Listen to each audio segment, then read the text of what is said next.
Pangalawa, pwede po yung kumuha kayo ng mga sub-agent. Pwede ka kumuha ng mga sub-agent. Ano yung sub-agent? Hindi po lahat na may imbita mo may puhunan ka ganito. Tama po ba? Pero may 25% discount ka kung hindi ka mahilig magbenta, kumuha ng mga sub-agent. Yun yung mga tao na imbita mo na gusto magbenta ng produkto pero wala pang kapital. Pero mag-join din sila in the future. Gamitin mo sila as sub-agent. Dahil may 25% discount ka, bigyan mo sila ng 10% muna. Kung gusto nila mag-direct selling, sa'yo ang 15%. Pag nakabenta siya, may kita ka. Tama po ba? Kung kapatid niya, bigyan mo ng 20%.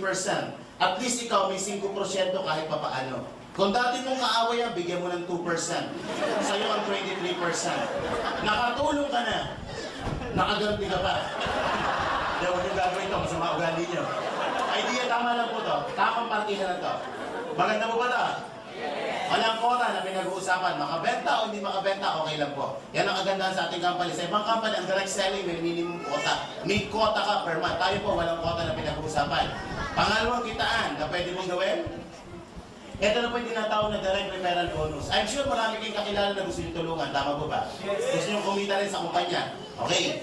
Paano ka kikita sa number 2? Ang trabaho mo dito, maghanap ka o mag-imbita ka ng mga distributor o mga kaibigan mo na gustong mag-join o magnegosyo sa kumpanya. Kada isang tao, kada isang package na mabebenta mo bilang franchise niya, babayaran ka ng kumpanya ng 500 pesos. Paano po yan? Once na bumili po kayo nito, magkakaroon po kayo ng tinatawag na DTC. Ano po itong DTC? Distributor Tracking Center. Ibig sabihin yan, kayo po ay member na ng kumpanya. Unang araw si Kumare, nakita mo sa labas. Mare, tama-tama. May negosyo akong ipakikita sa iyo. Pag nagustuhan mo, tutulungan kita. Pag hindi mo nagustuhan, okay lang. Ang importante, makita mo. Hindi ka pa marunong magpaliwanag, inimbita mo dito, pinaupo mo si Kumare dyan, kami nag-explain ng business para sa kanya. Nagustuhan ng Kumare mo ang negosyo, nag-franchise sa kumpanya, bumili ng 780, dahil ikaw nag-imbita dyan, may 500 piso ang kikitain.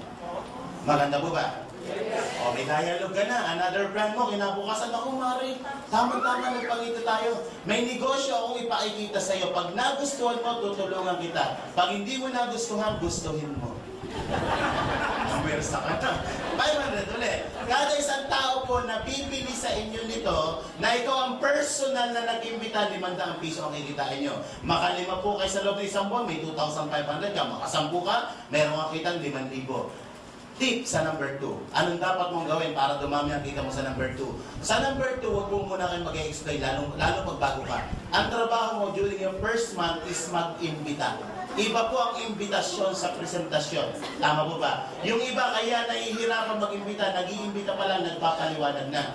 Kapag ang mga kliyente nyo tanong ng tanong, huwag mo munang sagot ng sagot. Bakit? Minsan sablay sagot mo. Tama po ba? Pangalawa, baka masabi mo kaagad ito sa iniimbita mo. Mare, dala ka 780. Kahit walang sakit po yan, lalagnatin yan. Giginawin yan. Dali nyo lang po dito, kami na po ang bahala magpaliwanag. Maliwanag po ba yan? Okay, pangatlong kitaan. Itong pangatlong kitaan, epekto na lang po ito, o effect na lang ito ng number 2. Kapag ginagawa mo ito number 2, yung susunod na 4 na pag-uusapan natin na paraan ng pagkita, wala ka nang gagawin. Pag ginawa mo ito number 2, 4 na susunod na pag-uusapan, wala ka nang gagawin. Paano ito number 3? Ang tawag yan, sales matching bonus. Babayaran ka ng kumpanya ng marketing support na 1,500. Yan ang may condition. Yung tinatawag na sales matching. Paano po yan? Ang sabi ng kumpanya, kapag dalawang package sa nabenta mo, EA, kumita ka na ng 500, GB, kumita ka na ng 500, yung pong package na binili ni Amy kasamang produkto. At may kasamang points po yon.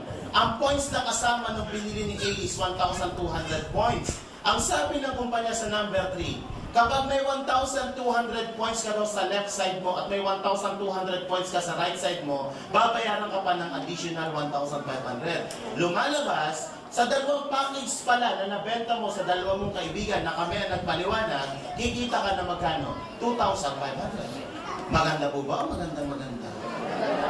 Eh paano ko itong si A bumili ng product? Maraming binibiling produkto. Lahat po ng gagamitin produkto itong dalawang to may mga points. Kape, gluta, lahat may points po yan. At pag inabot ang 1,200 points, ikaw na nasa taas, bilang ginagamit na produkto nila, babayaran ka dyan ng 1,500 basta may 1,200 points kabilaan. Maganda po ba? Eh paano ko itong si A nagbenta ng katulad ng ibinenta mo? Ganito ang ginawa ni A. Nag-imbita siya ng dalawang kaibigan niya, ibinenta niya ang global package. So si A may kita 2.5. Bakit 2.5? May 500 siya KC, may 500 KD, may sales match din siyang 1.5, 2.5 ang kinita ni A. Medyo masaya yan at nakangiti. Bakit?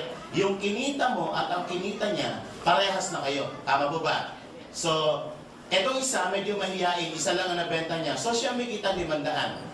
Ito naman, nakabenta ng isa, may 500 din siya. Ang nagbenta po sa 4 na global package dito, hindi kayo. Tama po ba? Pero ang sabi ng kumpanya, basta may 1,200 points ka sa right, sa left, at may 1,200 points ka sa right, babayaran ka ng kumpanya ng 1,500 kahit hindi ikaw ang nagtrabaho. May 1,2 ka sa left, may 1,2 ka sa right, may 1,500 na naman na maaakit sa account mo. This time, kumita ka ng 3,000 kapatid, hindi ikaw ang nagtrabaho.